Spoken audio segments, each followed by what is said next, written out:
7h54, bonjour cher Philippe. Bonjour. Judith et Gad Elmaleh sont restés pour votre chronique.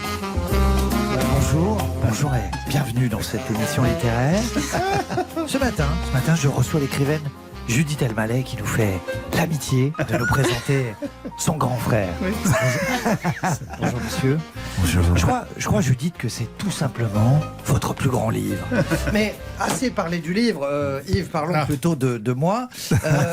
Aujourd'hui j'ai 2 invités au lieu de 1. En 4 semaines j'ai doublé le nombre d'invités qui restent pour ma chronique. Oui. C'est dire si cette chronique cartonne. D'ailleurs un petit bilan. Donc la première de la saison, Amandine avait choisi les féminicides pour ma première chronique. Elle a reçu hier Yannick Aleno qui a perdu son fils et aujourd'hui elle veut parler viol et inceste. Est-ce que vous voulez me nuire, Amandine? Est-ce que vous essayez délibérément de me niquer ma carrière? Alors, alors en plus, demain on devait recevoir Gérald Darmanin. Voilà. Je me suis dit, enfin, bon, demain on va rigoler. Parce que Gégé va devoir retrouver l'imam Ikoussen, le Daniel Harry Ouarzazat. Il annule. Tant qu'il n'a pas retrouvé, je pense qu'il annule à cause de moi. Le Daniel Harry Ouarzazat. Je risquais de faire des blagues. Oui. Vous allez peut-être tenter d'être un brin plus exhaustif sur le livre de Judith Elmaleh. Voilà. Le livre s'appelle Reine, je le rappelle. Reine, mais le livre donc parle de votre grand-mère à vous. Il ne parle pas du tout de mes mères d'Angleterre. Un conseil, évitez de le dire en promo, parce qu'en ce moment, les gens sont prêts à acheter n'importe quoi pourvu que ça parle de Mamie Stabilo. Donc dites qu'on parle de la reine d'Angleterre là-dedans. D'ailleurs, à propos d'Elisabeth II, on ne sait toujours pas qui sera le taxidermiste. J'espère que ce sera bien fait. En tout cas, c'est une merveilleuse idée, Judith, de sortir un livre, car comme il y a une guerre nucléaire qui va éclater dans les 8 jours, c'est que si ça passe mal avec le Wi-Fi, dans les abris, on sera bien content d'avoir le livre de Judith Elmaleh. Alors, le pitch, le roman démarre à Casablanca, au siècle dernier, Casa écrasée de soleil. Une jeune fille enceinte de 14 ans s'apprête à être mariée. Très vite, elle tombera enceinte, car à cette époque, Casablanca est la Roubaix du Maghreb. On embrasse Roubaix. Écoutez, alors, à Paris, l'héroïne Anna divorce pour la seconde fois. Oui, alors l'héroïne traverse cette épreuve du divorce, le divorce qu'un collègue de la météo qui tient à garder l'anonymat appelle le loto sans grille. L'euro million des bonnes femmes, le jackpot des feignasses.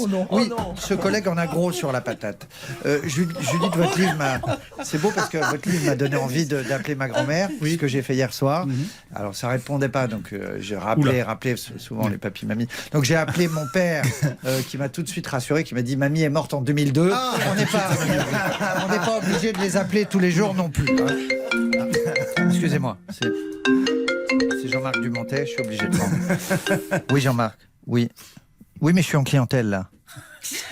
Non, Jean-Marc, non, je sais qu'il y a le spectacle de Jean-Paul Rouve au Théâtre Antoine ce soir à 19h. Non, je n'en parlerai pas. Non, je suis pas là pour faire votre pub, Jean-Marc. Non, je sais que le spectacle est formidable, mais j'ai autre chose à foutre que d'en parler. 19h au Théâtre Antoine, je m'en fous, Jean-Marc. En plus, je suis sur RTL, il y a 3/4 d'heure de pub sur 1 heure de radio, c'est déjà insupportable. Voilà, en plus, je suis avec une jeune auteure et son grand frère qui est incapable d'aligner 3 mots. Il est tout tétanisé. Je vous laisse, pardon, je bosse. Excusez-moi. C'est votre producteur. Parlons actu. Parlons actu, justement. Le gouvernement rend gratuit l'accès à la pilule du lendemain pour toutes les femmes, quel que soit leur âge, en pharmacie et sans ordonnance. Alors la pilule du lendemain, aussi appelée le préservatif des étourdis, le stérilet des distraits. Attention, il existe d'autres moyens de contraception en amont du rapport sexuel, comme le sébum, les Méphisto, les baguettes multipoches, la coupe mulet, la housse de couette New York, ça c'est bien aussi, la voiture à néon, le livre de Zemmour dédicacé, puis la cuisine marquée cuisine, le mouchoir en tissu dans la poche, tout ça c'est des moyens de contraception. Bien, allez, justice. Jonathan Daval serait en couple en prison avec un autre détenu, un peu plus âgé que lui. Pourquoi vous faites un peu plus... Non, mais un peu plus âgé que lui. Il y a du zizi en zonzon, vanne de Bobby Lapointe, il y a du zizi en zonzon. Pauvre beau-parent, il a tout fait à ses beaux-parents, le Jonathan. Jonathan, cet homme donc qui s'épilait les sourcils et à qui sa femme reprochait de ne pas avoir d'érection, serait gay. Oh, comme c'est bizarre. Oh, alors. C'est Éric Zemmour, vous le reconnaissez. Oh, comme c'est bizarre. Oh, alors.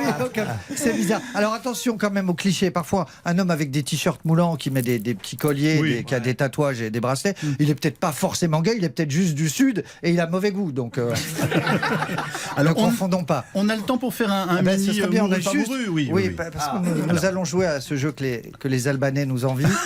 Pas les Américains, mais les Albanais. El-Malais, pardon. Ah, les Albanais nous envient. C'est bien, il faut rajouter des vannes dans cette chronique. Superbe t-shirt mouru par mouru offert par un auditeur, David Giovannetti, que j'embrasse. Jingle.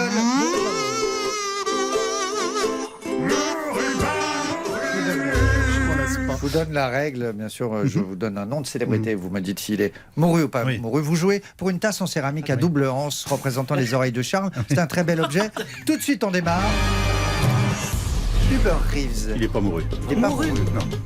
Non, il n'est pas mouru. Il n'est pas mouru. Stéphane, Christopher Reeves. Ah bah lui, il est mouru. Superman à roulette.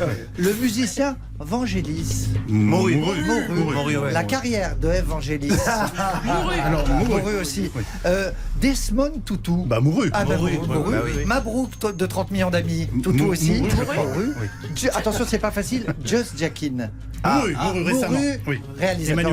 Il n'y a pas une réponse qui est entre les deux parce que. Mais il y en a. Joe Biden, on peut. Les deux sont valables. J'accepte les deux. Sylvia Christel. Mouru. Peter Brook. Mouru. Bravo. Oh là là, Brooke Shield. Pas mouru. Irène Papas. Pas mouru. Ah si, il y a 10 jours. Ce serait bien d'envoyer des fleurs. La fusion TF1 M6. Mouru. Qui a gagné, Rafa? Non, c'est pas évident. Il y a quand même pas mal d'égalité. Entre... Amandine Bégaud. C'est Amandine. Merci. Reine, Judith Elmaleh, bien sûr. Dans tous vos kiosques, librairies. Pas mouru. Pas mouru.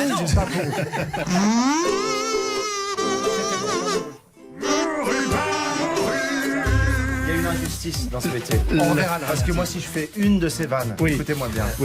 Là, il en a fait 12, j'ai compté, très fort. Si j'en fais une comme celle-ci, ça fait un gros bad buzz pour moi. C'est vrai. Je sais pas comment tu fais. Parce que tout le monde s'en fout, personne m'écoute. C'est ça qui est la différence. C'est ça mon petit secret. Pas du tout. Parce qu'on sait que tu es dedans, je sais pas. Merci Judith et Gad Elmaleh. Bonne journée à vous. Merci d'être restés avec nous. Merci à vous.